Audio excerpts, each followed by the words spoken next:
ദൈവനാമത്തിന് മഹത്വം. സിയോൻ്റെ പുതിയൊരു വീഡിയോയിലേക്ക് എല്ലാവരെയും സ്വാഗതം ചെയ്യുന്നു. ഇന്ന് ബൈബിളിൽ നിന്നും ജനറലായിട്ടുള്ള ചില ചോദ്യങ്ങളാണ് നമുക്ക് വേണ്ടി. ഈ ചോദ്യങ്ങളൊക്കെ തയ്യാറാക്കിയിരിക്കുന്നത് സിസ്റ്റർ ലിസമ്മ തോമസ്. ആദ്യത്തെ ചോദ്യം ഇതാണ്: മോവാബിനെ പറ്റി മുറയിടുന്നത് ആരാണ്? ഉത്തരം: മോവാബ്. യെശയ്യാവിൻ്റെ പ്രവചനം 16-ാം അധ്യായം 7-ാം വാക്യം. അടുത്ത ചോദ്യം: കുത്തേറ്റ് മരിച്ച വനിത ആരാണ്? ഉത്തരം: കുസ്ബി. സംഖ്യാപുസ്തകം 25-ാം അധ്യായം 8-15 വാക്യങ്ങൾ. അടുത്ത ചോദ്യം: ഹൃദയം കല്ലുപോലെയുള്ള ജീവി ഏതാണ്? ഉത്തരം: മഹാനക്രം. യോബിൻ്റെ പുസ്തകം 41-ാം അധ്യായം 24-ാം വാക്യം. അടുത്ത ചോദ്യം: വാക്കുകൾ ശോധന ചെയ്യുന്ന അവയവം ഏതാണ്? ഉത്തരം: ചെവി. ഇയ്യോബിൻ്റെ പുസ്തകം 12-ാം അധ്യായം 11-ാം വാക്യം. അടുത്ത ചോദ്യം: അരുണൻ ഉദിക്കുമ്പോൾ പറന്നു പോകുന്ന ജീവി ഏതാണ്? ഉത്തരം: വിട്ടിൽ. നഹും പ്രവചനം 3-ാം അധ്യായം 17-ാം വാക്യം. അടുത്ത ചോദ്യം: സ്ത്രീയെ കണ്ട് പേടിച്ച പുരുഷൻ ആരാണ്? ഉത്തരം: ബോബസ്. രൂത്തിൻ്റെ പുസ്തകം 3-ാം അധ്യായം 8-ാം വാക്യം. അടുത്ത ചോദ്യം: ഹേലിയുടെ മരുമകൾ ആരാണ്? ഉത്തരം: മറിയ. ലൂക്കോസിൻ്റെ സുവിശേഷം 3-ാം അധ്യായം 24-ാം വാക്യം. അടുത്ത ചോദ്യം: ആദ്യമായി നേർച്ചപ്പെട്ടി ഉണ്ടാക്കിയത് ആരാണ്? ഉത്തരം: യഹോയാദാ പുരോഹിതൻ. 2 രാജാക്കന്മാർ 12-ാം അധ്യായം 9-ാം വാക്യം. അടുത്ത ചോദ്യം: ചോദിച്ചത് 2, കിട്ടിയത് 5, ആർക്ക് എന്താണ്? ഉത്തരം ഇതാണ്: ശലോമോന്. ശലോമോൻ ചോദിച്ചത് ജ്ഞാനവും വിവേകവുമായിരുന്നു. ശലോമോന് കിട്ടിയത് ജ്ഞാനം, വിവേകം, ധനം, സമ്പത്ത്, മാനം. 2 രാജാക്കന്മാർ 1-ാം അധ്യായം 10-12 വാക്യങ്ങൾ. അടുത്ത ചോദ്യം ഇതാണ്: പെട്ടെന്ന് തോന്നിയ ആഗ്രഹം നിമിത്തം 10 പേർക്ക് ഞങ്ങളോട് നീരസമായി. ഞങ്ങൾ ആരാണ്? ഉത്തരം ഇതാണ്: സെബദിപുത്രന്മാർ. മത്തായിയുടെ സുവിശേഷം 20-ാം അധ്യായം 24-ാം വാക്യം. അടുത്ത ചോദ്യം: സഭാപ്രസംഗിയുടെ പിതാവ് ആരാണ്? ഉത്തരം: ദാവീദ്.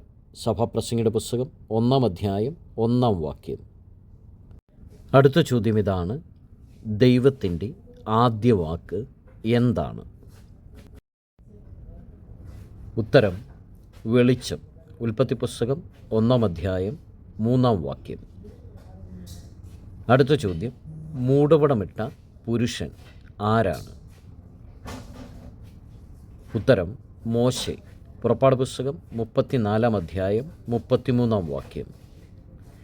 അടുത്ത ചോദ്യം: പ്രവചനമില്ലാത്ത പുതിയ നിയമ പുസ്തകം ഏതാണ്? ഉത്തരം: 2 യോഹന്നാൻ. അടുത്ത ചോദ്യം: ആദാമിൻ്റെ പേരിൽ തുടങ്ങുന്ന പുസ്തകം ഏതാണ്? ഉത്തരം: 1 ദിനവൃത്താന്തം 1-ാം അധ്യായം 1-ാം വാക്യം. അടുത്ത ചോദ്യം: മടിയൻ്റെ ആശാൻ ആരാണ്? ഉത്തരം: ഉറുമ്പ്. സദൃശവാക്യം 6-ാം അധ്യായം 6-ാം വാക്യം. അടുത്ത ചോദ്യം: ഇസ്രയേൽ മക്കൾ ഇന്നുവരെ തിന്നാത്ത സാധനം എന്താണ്? ഉത്തരം: തുടയുടെ തടത്തിലെ ഞരമ്പ്. ഉൽപ്പത്തി പുസ്തകം 32-ാം അധ്യായം 32-ാമത്തെ വാക്യം. അടുത്ത ചോദ്യം: നിങ്ങളുടെ ന്യായത്തെ കാണിപ്പീൻ എന്നു പറഞ്ഞ രാജാവ് ആരാണ്? ഉത്തരം: യാക്കോബിൻ്റെ രാജാവ്. യെശയ്യാവിൻ്റെ പ്രവചനം 41-ാം അധ്യായം 21-ാമത്തെ വാക്യം. അടുത്ത ചോദ്യം: മറ്റുള്ള എല്ലാ പുല്ലിനേക്കാളും മുൻപേ വാടുന്ന പുല്ല് ഏതാണ്? ഉത്തരം: പൊട്ടപ്പുല്ല്. ഇയ്യോബിൻ്റെ പുസ്തകം 7-ാം അധ്യായം 11-ാം വാക്യം.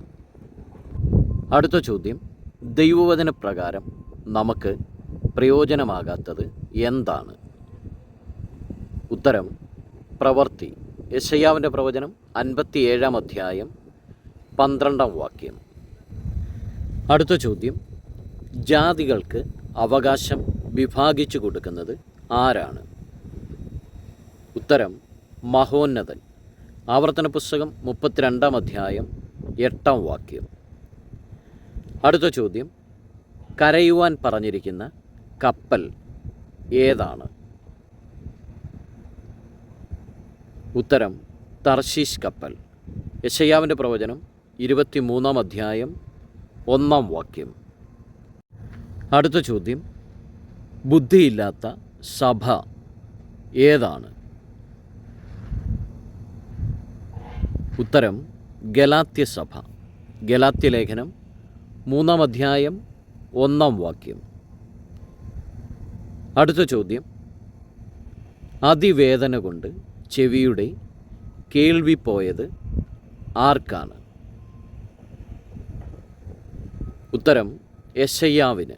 യെശയ്യാവിൻ്റെ പ്രവചനം 21 അധ്യായം 3 വാക്യം. അടുത്ത ചോദ്യം, ദാവീദിൻ്റെ ഉപ്പാപ്പൻ ആരാണ്? ഉത്തരം യോനാഥാൻ. 1 ദിനവൃത്താന്തം 27 അധ്യായം 32 വാക്യം. അടുത്ത ചോദ്യം, ആരാധ് രാജാവ് താമസിച്ചിരുന്ന ദേശം ഏതാണ്? ഉത്തരം തെക്കേ ദേശം. സംഖ്യാപുസ്തകം 21 അധ്യായം 1 വാക്യം. അടുത്ത ചോദ്യം, യെരുശലേം നിവാസികൾക്കും യഹൂദ ഗ്രഹത്തിനും അപ്പനായിരിക്കുന്നത് ആരാണ്? ഉത്തരം എല്യാക്കീം. യെശയ്യാവിൻ്റെ പ്രവചനം 22 അധ്യായം 21 വാക്യം. അടുത്ത ചോദ്യം, അന്യദേശത്തു നിന്നും വരുന്ന വെള്ളം ഏതാണ്? ഉത്തരം തണുത്ത വെള്ളം. യിരെമ്യാവിൻ്റെ പ്രവചനം 6 അധ്യായം 7 വാക്യം. അടുത്ത ചോദ്യം, പെരുവെള്ളത്തിൻ്റെ ഇരച്ചിൽ പോലെ ഇരയ്ക്കുന്നത് എന്താണ്? ഉത്തരം വംശങ്ങൾ. യെശയ്യാവിൻ്റെ പ്രവചനം 17 അധ്യായം 12 വാക്യം. അടുത്ത ചോദ്യം, തങ്ക നിലവിളക്കിൻ്റെ ആർട്ട് ഡയറക്ടർ ആരാണ്? ഉത്തരം യഹോവ. സംഖ്യാപുസ്തകം 8 അധ്യായം 4 വാക്യം. ദൈവവചനത്തിൽ നിന്നുള്ള ഈ ചോദ്യങ്ങൾ നിങ്ങൾക്ക് അനുഗ്രഹമായി തീരട്ടെ എന്ന് പ്രാർത്ഥിക്കുന്നു. നിങ്ങൾ ആദ്യമായിട്ടാണ് ഈ ചാനൽ കാണുന്നതെങ്കിൽ സബ്സ്ക്രൈബ് ചെയ്യുവാനും സപ്പോർട്ട് ചെയ്യുവാനും മറക്കരുത്.